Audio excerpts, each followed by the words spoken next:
सुप्रभात। मैं गीतांजलि लेके आई हूँ नॉन स्टॉप खबरें बाय एंड टाइम्स की ओर से। कोविड-19 और चीन से लड़ने के बजाय केंद्र कांग्रेस सरकारों को गिराने की साजिश रच रहा है, माकन। कांग्रेस नेता अजय माकन ने रविवार को केंद्र पर आरोप लगाया कि वह विभिन्न राज्यों में कांग्रेस की सरकारों को गिराने की साजिश रचने के बजाय कोविड-19 और चीन से लड़ रहे हैं। उन्होंने संविधान और लोकतंत्र की रक्षा के लिए भी कहा। कांग्रेस कार्यकर्ता विरोध प्रदर्शन करेंगे सोमवार को देश भर में राजभवन। एक प्रेस कॉन्फ्रेंस के दौरान पूर्व केंद्रीय मंत्री ने आरोप लगाया कि केंद्र और भारतीय जनता पार्टी भाजपा ने लोकतंत्र और संविधान पर हमला किया है। देश कोरोना वायरस के खिलाफ लड़ाई लड़ रहा है। महामारी देशवासियों को गंभीर आर्थिक संकट का सामना करना पड़ रहा है। Centre for monitoring Indian economy (CMIE) के अनुसार 14 करोड़ से अधिक नौकरियों का नुकसान हुआ है। छोटे व्यवसाय बंद होने के कगार पर है। चीन ने हमारे क्षेत्र पर अधिकार कर लिया है, लेकिन प्रधानमंत्री नरेंद्र मोदी ने कोरोना वायरस, आर्थिक संकट और चीन से लड़ने के बजाय कांग्रेस सरकारों को गिराने की साजिश रच रहे हैं, उन्होंने कहा।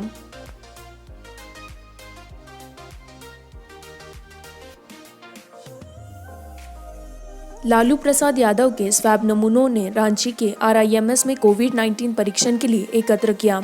जेल में बंद राजद अध्यक्ष लालू प्रसाद यादव वर्तमान में रांची के Rajendra institute of medical sciences RIMS में भर्ती हैं। उनके एक सहयोगी ने ठंड और खांसी की शिकायत के बाद शनिवार को कोविड-19 के लिए एक परीक्षण किया। हालांकि डॉक्टरों ने दावा किया है कि परीक्षण पिछले कुछ दिनों में राज्य में कोरोना वायरस के बढ़ते केस लोड के मद्देनजर उठाए गए एहतियाती उपायों का एक हिस्सा था। चूंकि राज्य में पिछले कुछ दिनों में राज्य में मामलों की संख्या बढ़ रही है, इसलिए यह निर्णय लिया गया था। बिहार के पूर्व मुख्यमंत्री को एहतियात के तौर पर परीक्षण करने के लिए उनके स्वैब के नमूने शनिवार को लिए गए थे और परिणाम रविवार शाम तक हमारे पास पहुंचने की उम्मीद है। RJP प्रमुख के लिए तैनात टीम के प्रमुख चिकित्सक डॉक्टर उमेश प्रसाद ने कहा। यादव ने अभी तक कोरोना वायरस के लिए कोई लक्षण नहीं दिखाए हैं, डॉक्टर ने कहा। अस्पताल RJD प्रमुख को वायरस के संपर्क में आने से रोकने के लिए सभी सावधानी बरत रहा है। यादव की वृद्धावस्था और अन्य गंभीर बीमारियों को देखते हुए उनका परीक्षण किया जाना अनिवार्य था।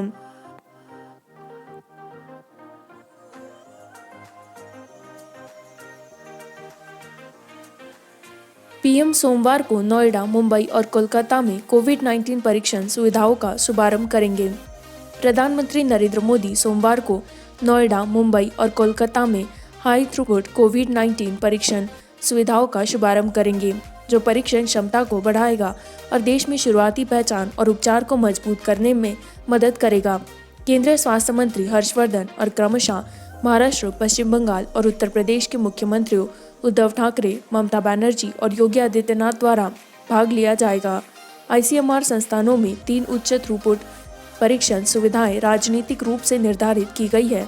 राष्ट्रीय institute of cancer prevention and research in Noida, national institute for research in reproductive health in Mumbai और कोलकाता में national institute of cholera and enteric diseases एक दिन में 10,000 से अधिक नमूनों का परीक्षण करने में सक्षम होंगे, प्रधानमंत्री के एक बयान में कहा गया है।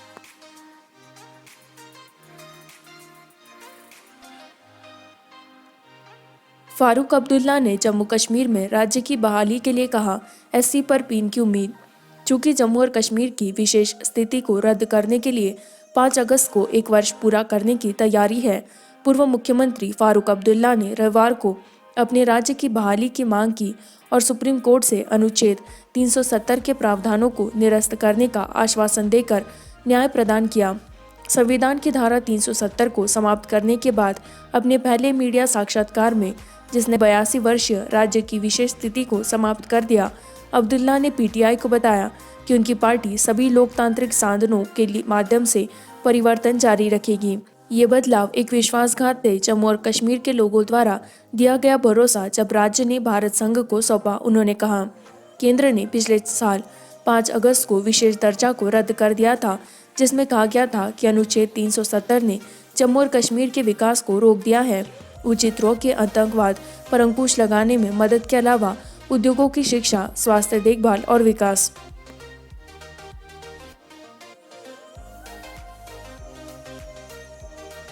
भारतीय रेलवे ने श्रमिक ट्रेनों पर 2,412 करोड़ रुपए खर्च किए, डेटा से पता चलता है। आधिकारिक आंकड़ों के अनुसार भारतीय रेलवे ने कोरोना वायरस लॉकडाउन के दौरान श्रमिक स्पेशल ट्रेनें चलाने पर 2,412 करोड़ रुपए खर्च किए, लेकिन केवल 429 करोड़ रुपए का राजस्व अर्जित किया। राष्ट्रीय ट्रांसपोर्टर ने 1 मई से 9 जुलाई तक इन ट्रेनों को फंसे हुए प्रवासी कामगारों को उनके गृह राज्यों तक पहुंचाया। रेलवे के अनुसार इन ट्रेनों में अवधि के दौरान 63 लाख से अधिक श्रमिकों को उनके गृह राज्यों में पहुंचाया गया। राष्ट्रीय ट्रांसपोर्टर ने 85% खर्चों का भुगतान किया, जबकि शेष 15% राज्य सरकारों द्वारा वहन किया गया।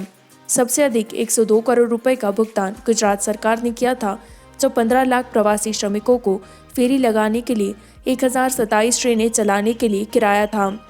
884 ट्रेनों में 12 लाख श्रमिकों के परिवहन के लिए महाराष्ट्र 85 करोड़ रुपए के साथ दूसरे स्थान पर था। बंगाल, पश्चिम बंगाल और उत्तर प्रदेश में अधिकांश प्रवासी श्रमिकों का घर माना जाता है।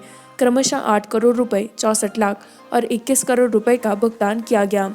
डेटा से पता चलता है कि राष्ट्रीय ट्रांसपोर्टर ने श्रमिक स्पेशल ट्रेनों पर प्रति यात्री औसतन 3,400 रुपये खर्च किए, जो लगभग 63 लाख प्रवासी श्रमिकों के लिए 2,142 करोड़ रुपए थे।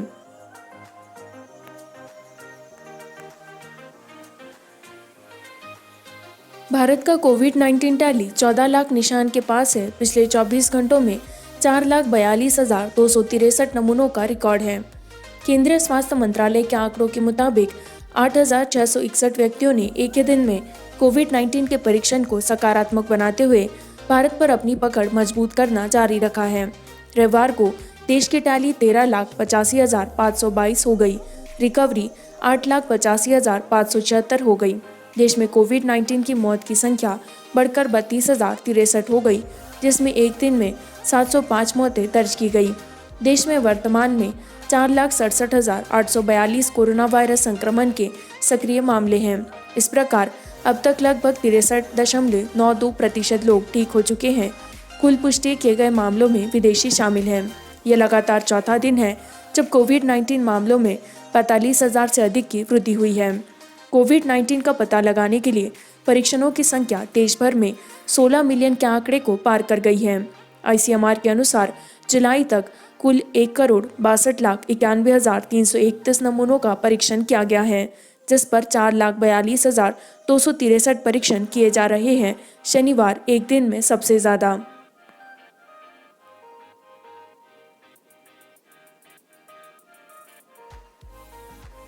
इन्फोसिस के सह संस्थापक SD शिबुलाल का परिवार कंपनी में 85 लाख शेयर बेचता है। इन्फोसिस के सह संस्थापक SD शिबुलाल के परिवार के सदस्यों ने नियामक फाइलिंग के अनुसार 22 से 24 जुलाई को कंपनी के 85 लाख शेयर बेचे हैं। शिबुलाल के बेटे श्रेयस ने 40 लाख शेयर बेचे हैं। इन्फोसिस लिमिटेड का 0.09% शेयर बिक्री के रास्ते पर है।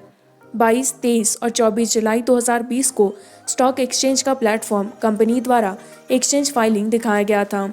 उसने पहले इन्फोसिस में 0.66% शेयर रखे थे और लेन देन पोस्ट किया था। उसकी होल्डिंग घटकर 0.56% हो गई है। इन्फोसिस के सह संस्थापक के दामाद गौरव मनचंदा ने 18 लाख शेयर 0.04% की बिक्री की, जबकि 15 लाख शेयर 0.03% पोते मिलन शिबुलाल मनचंदा के पास थे, जो एक ही तारीख को लोड किए गए थे। अतिरिक्त बुरादा IT कंपनी द्वारा दिखाया गया है। गौरव की शेयरधारिता अब 0.32% है, जबकि मिलान में 0.33% की दर से है। उनकी पत्नी कुमारी इन्फोसिस के 12 लाख शेयर 0.03% बेचे गए और उनकी शेयरधारिता अब 0.22% है।